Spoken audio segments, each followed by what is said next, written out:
Hello friend, चलिए आप सभी लोग को पीपल स्टडी स्वागत स्टडी क्लास में हार्दिक स्वागत है और अभिनंदन है। तो हमने करा चुके हैं क्लास 10 का क्या बच्चों, लेकर आ चुके हैं केमिस्ट्री। ठीक है, जो आज एक चैप्टर से स्टार्ट हो रहा है। इसी टाइम पर आप लोग को केमिस्ट्री चलेगा और शाम को बायोलॉजी चलेगा। ठीक है, चलो तो हम लोग स्टार्ट करते हैं। क्या पढ़ेंगे जी आज? रासायनिक अभिक्रियाएं एवं समीकरण। रासायनिक अभिक्रियाएं एवं समीकरण। ठीक है, तो अच्छे से ध्यान दीजिएगा आप लोग।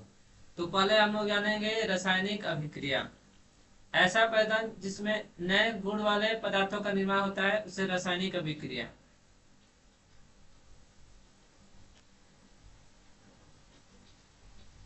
इसमें क्या बोल रहा है? ऐसा पदार्थ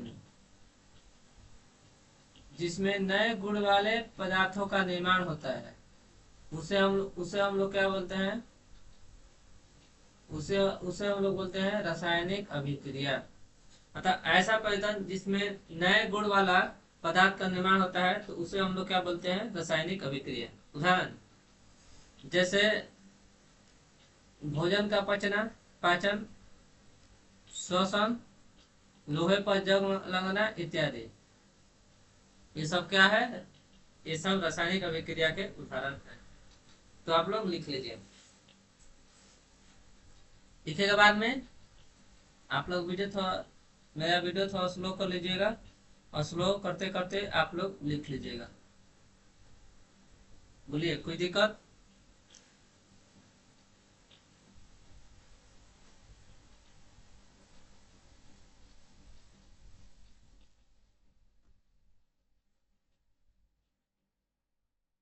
कोई दिक्कत? चलिए, कोई दिक्कत नहीं है ना?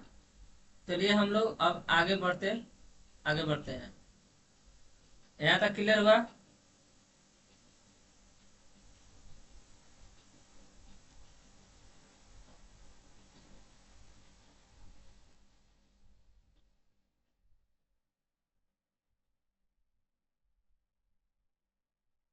आप देखिएगा, समझिएगा आप लोग। इन कारकों से यह पता चलता है कि एक रासायनिक क्या हुई है जी? इन कारकों से क्या पता चलता है हम लोग को कि एक रासायनिक अभिक्रिया हुआ है। एक रासायनिक अभिक्रिया हुई है। जैसे पदार्थ की स्थिति में परिवर्तन, पदार्थ का रंग बदलना, गर्मी का विकास, गर्मी का गैसों का विकास, प्रकाश का विकास इत्यादि। प्रकाश का विकास और क्या होगा? ईटीसी। अब हम लोग चलेंगे अभिकारक। ऐसे पदार्थ जो रासायनिक अभिक्रिया में हिस्सा लेते हैं, मतलब कि वैसा पदार्थ जो रासायनिक अभिक्रिया में क्या होगा? रासायनिक अभिक्रिया में हिस्सा लेगा। हिस्सा लेगा तो उन्हें हम लोग क्या बोलते हैं? अभिकारक। उत्पाद को हम लोग क्या बोलते हैं? प्रोडक्ट। ऐसे पदार्थ जिनका निर्माण रासायनिक अभिक्रिया में होता है उसे हम लोग उत्पाद बोलते हैं। मतलब कि देखो, ऐसे पदार्थ जिनका निर्माण हम लोग रासायनिक अभिक्रिया में करते हैं, रासायनिक अभिक्रिया में होता है, तो उन्हें हम लोग क्या बोलते हैं बच्चों? क्या बोलते हैं? उत्पाद बोलते हैं। बोलो, यहाँ तक कोई डाउट? अभिकारक किसे कहते हैं? ऐसे पदार्थ जो रासायनिक अभिक्रिया में हिस्सा लेते हैं उन्हें हम लोग क्या बोलते हैं? अभिकारक कहते हैं। और उत्पाद किसे कहते हैं? ऐसा पदार्थ जिनका निर्माण रासायनिक अभिक्रिया में होता है। यहाँ तक क्लियर है?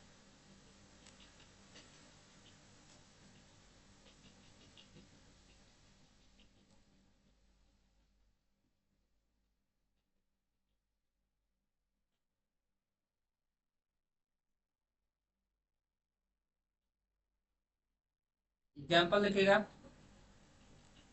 मैग्ने मैग्नीशियम, मैग्नीशियम है और प्लस में ऑक्सीजन है। दोनों मिलकर क्या बनाएगा? Max magnesium oxide. कैसे? हम लोग का जो बच्चों मैग्नीशियम है, वो अभिकारक है। और ऑक्सीजन क्या हो गया, कुछ नहीं। जब इसको हम लोग दोनों को जोड़ेंगे तो हम लोग का मैग्नीशियम ऑक्साइड बनाएगा। ये हम लोग का क्या हुआ, रिजल्ट हुआ, उत्पाद हुआ। जैसे क्या बनाएगा, 2 mg प्लस O2 बराबर 2 mg बनाएगा। समझ में आया मेरी बात, क्लियर रही।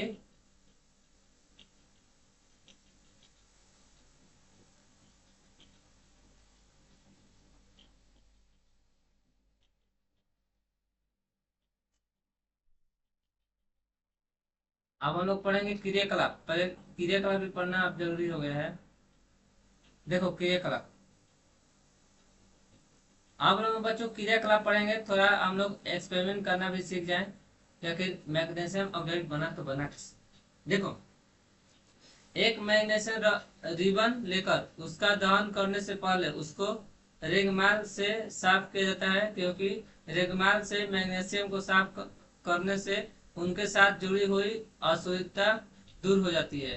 मतलब जब हम लोग मैग्नीशियम रबर को देते हैं तो लेगा क्या करते हैं, पहले दहन करते हैं। दहन करने से भी पहले, दहन करने से पहले एगो रेगमाल आता है। रेगमाल से हम लोग उसे साफ करते हैं, क्योंकि रेगमाल से मैग्नीशियम को, जब मैग्नीशियम क्या होगा, साफ होगा। साफ करने से पहले उसके साथ हम क्या करेंगे, जो जुड़ी हुई अशुद्धियां होगा वो भी क्या हो जाएगा, दूर हो जाएगा साफ करने से, रेगमाल से। और मैग्नीशियम ऑक्सीजन से आसानी से अभिक्रिया करता है। जब रेगमाल से हम लोग अशुद्धियां को दूर कर लेंगे रेगमाल से, तो क्या होगा, मैग्नीशियम ऑक्साइड क्या कर लेगा, आसानी से अभिक्रिया कर लेगा। और इसी कारण O2 के साथ अभिक्रिया करके क्या बनाता है, मैग्नीशियम ऑक्साइड बनाता।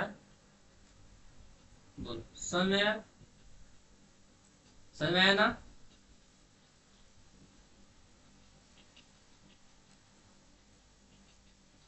आगे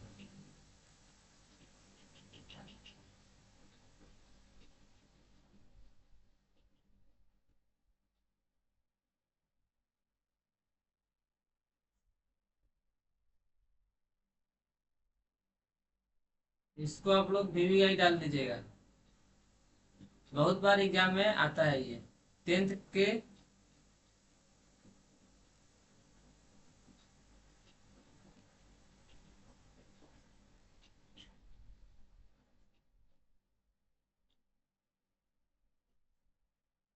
के बहुत बार एग्जाम में आता है, इसीलिए इसे हम क्या डाल दिए हैं, ध्यान दीजिएगा।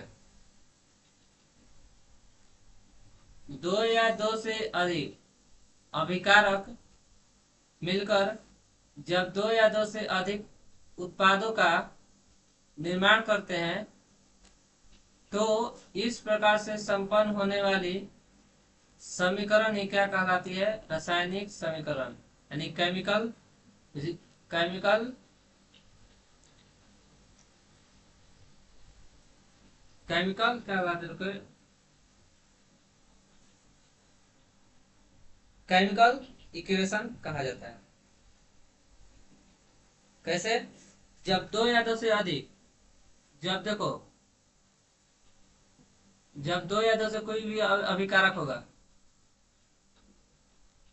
दो या दो से कोई भी अभिकारक होगा, वो मिलकर जब दो या दो से अधिक उत्पाद बनाएगा, उत्पाद बनाएगा, उत्पाद का क्या करेगा, उत्पाद, दो या दो से अधिक उत्पाद का निर्माण करेगा, तो इस प्रकार संपन्न होने वाले जो कारक या समीकरण होगा वो क्या क्या कहलाएगा, रासायनिक समीकरण कहलाए।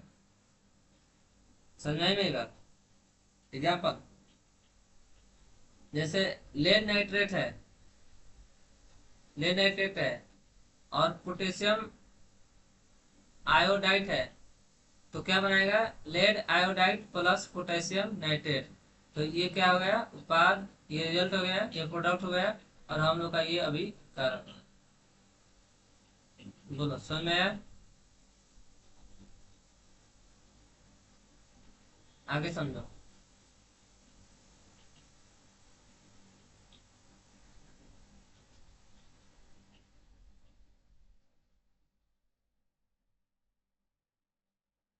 देखो ये हम लोग का left hand side, right hand side, दाएं पक्ष बाएं पक्ष। तो ये जो हम लोग का भाग दिख रहा है, ये क्या है बच्चों? ये भाग यानी कि एलएचएस है। और ये जो आप लोग को भाग दिख रहा है, ये जो भाग है, ये बच्चों क्या है? RHS. Right hand side, left hand side.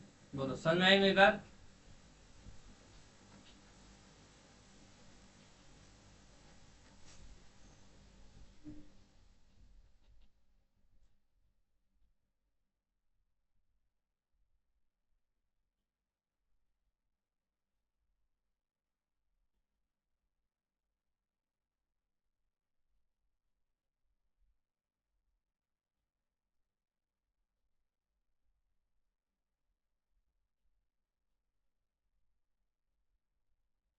अब देखो समीकरण का प्रकार, यहाँ पर ये गलती नोट्स दे दिए गए हैं।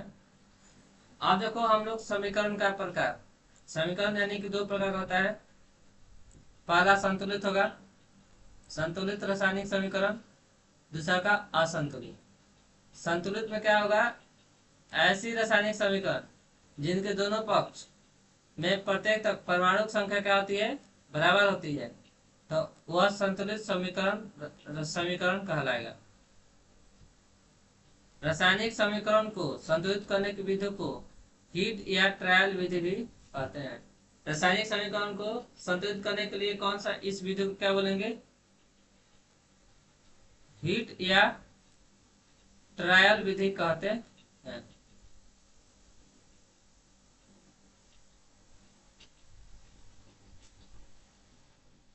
एग्जाम्पल समझो।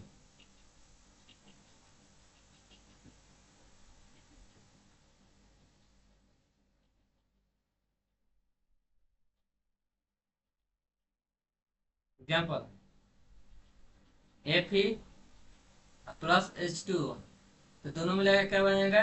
Fe3O4 प्लस H2 बन जाएगा। अब देखो, निम्न अभिक्रिया में सबसे पहले उस तत्व को संतुलित करते हैं जिसकी मात्रा अभिकारक या उत्पाद में से सबसे ज्यादा होती है। मतलब बोल रहा है कि निम्न अभिक्रिया में से सबसे पहले हम लोग उस तत्व को सबसे पहले हम लोग उस तत्व को संतुलित करेंगे जिसकी मात्रा अभिकारक या उत्पाद में से क्या होगा? अधिक होगा, सबसे ज्यादा होता है। जैसे यह सबसे अधिक मात्रा उत्पाद ऑक्सीजन O4 की है। जब O4, जब इसका मात्रा अधिक है, O4 की मात्रा अधिक है, तो इसीलिए सबसे पहले O2 क्या होगा? पहले हम लोग O2 को संतुलित कर दें। एग्जाम्पल Fe4H2, एरो का साइन Fe3O4 प्लस H2। तो O4 कहाँ आया? पहले ये देखो बच्चों, इरेज कर।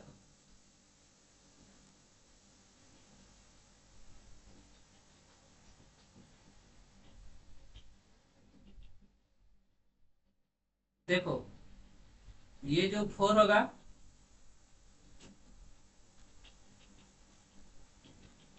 इसके कपाल पर आएगा। क्या बन गया? 4H2। कैसे बना? फिर से बताते हैं, देखो कैसे। ये जो 4 है, इस साइड आएगा, 4 बनाएगा।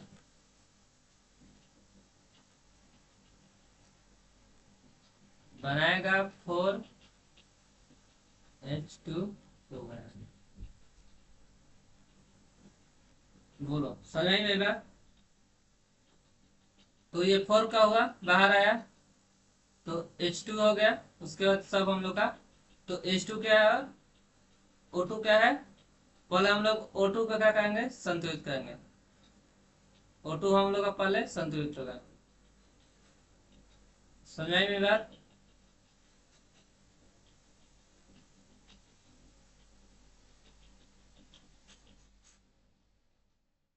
अब जो दोस्त बचेगा, अब प्राप्त अभिक्रिया में से अभिकारक हाइड्रोजन की मात्रा सर्वाधिक सर्वाधिक है, इसीलिए हाइड्रोजन को संतुलित करेंगे।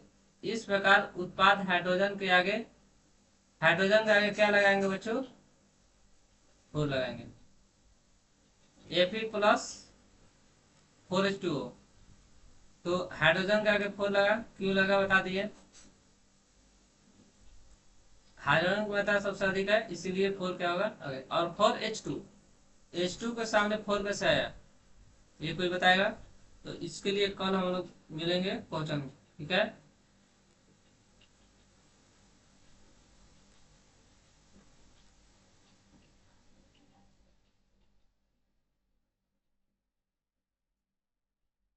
आगे, अब प्राप्त अभिक्रिया में Fe लोहे की मात्रा संतुलित नहीं है, इसीलिए अभिकारक Fe के आगे 3 लगेंगे।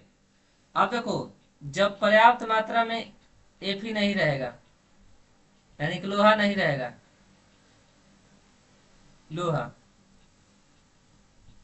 जब जब ये संतुलित नहीं रहेगा, तो इसके आगे इसका जो अभिकारक अभिकारक के आगे हम लोग क्या लगाएंगे बच्चों, 3 लगाएंगे।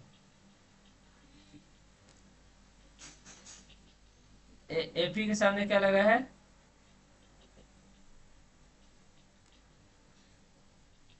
Fe के सामने क्या लगा है बच्चों, ऐसा लगा है 3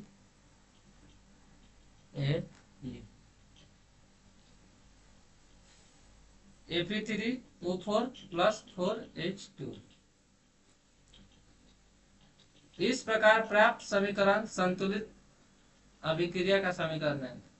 इस प्रकार का जब पर्याप्त होगा, जो पर्याप्त समीकरण होगा, जो प्राप्त समीकरण होगा, तो क्या होगा, हम लोग का संतुलित अभिक्रिया का समीकरण होगा। अब हम लोग बच्चों जो कल के पढ़ने वाले हैं, कल के बाद सुन लीजिए आप लोग, तो कल हम लोग पढ़ेंगे द्रव्यांश संरक्षण के नियम। उससे जाने के पहले फिर एक बार हम लोग क्या करेंगे बच्चों, रिवाइज करेंगे। उसके बाद तब हम लोग आगे, और उसके बाद हम लोग पढ़ेंगे रासायनिक अभिक्रियाओं के प्रकार, ठीक है। नोट्स में कुछ दम नहीं था, बस आप लोग एग्जाम में आएगा तो आप लोग एग्जाम में धूल इसको कर सकते हैं, ठीक है। समझाई मेरी बात? तो आज के लिए इतना ही रखते हैं मेरे बच्चों, मिलते हैं आप लोग से अगले क्लास में कल। बहुत बहुत धन्यवाद सभी लोग को, और ऐसे ही आप लोग मन लगाकर पढ़ते रहिए। क्या कोई दिक्कत?